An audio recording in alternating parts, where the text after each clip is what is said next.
رہی۔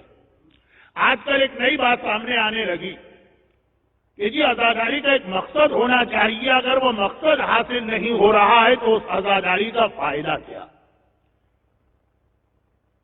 اس جملے کے دونوں حصے غلط ہیں۔ پہلے ہم دوسرے حصے پر جائیں کہ اگر کسی چیز کا مقصد پورا نہ ہو تو یہ کہنا کہ اس کا فائدہ کیا ہو گیا، یہ تو غیر مسلموں یا ہندوؤں کی طرح کی ایک پوجا پاٹ ہو گئی، یہی غلط۔ اب اسلام نے ہر عبادت کا ایک مقصد بیان کیا، لیکن اگر نماز کا وہ مقصد حاصل نہیں ہو رہا تو اس کا مقصد یہ نہیں ہے کہ آدمی نماز چھوڑ۔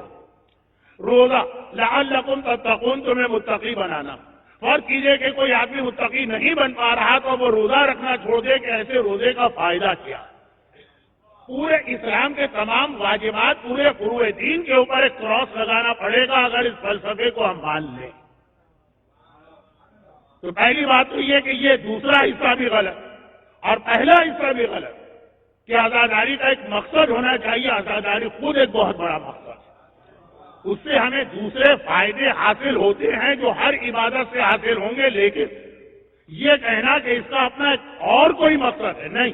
سب اعزاز پہ آ کے بیٹھنا، ایک ماں اپنے بیٹے کے جوان بیٹے کے موت پہ مرتی ہے تو اس کا مقصد کیا ہوتا؟ کوئی مقصد نہیں۔ اس کے دل کو چوٹ لگی ہے، اسے محبت ہے اپنے بیٹے سے، اس کی آنکھ میں آنسو آ ہی جائے، وہ روکنا بھی چاہے تو نہیں روک پائے گی۔ اب اگر کوئی کہے کہ بھائی جوان بیٹے کی موت پہ رونے کا کوئی مقصد ہونا چاہیے، اگر کوئی مقصد نہیں تو رونے کا فائدہ کیا؟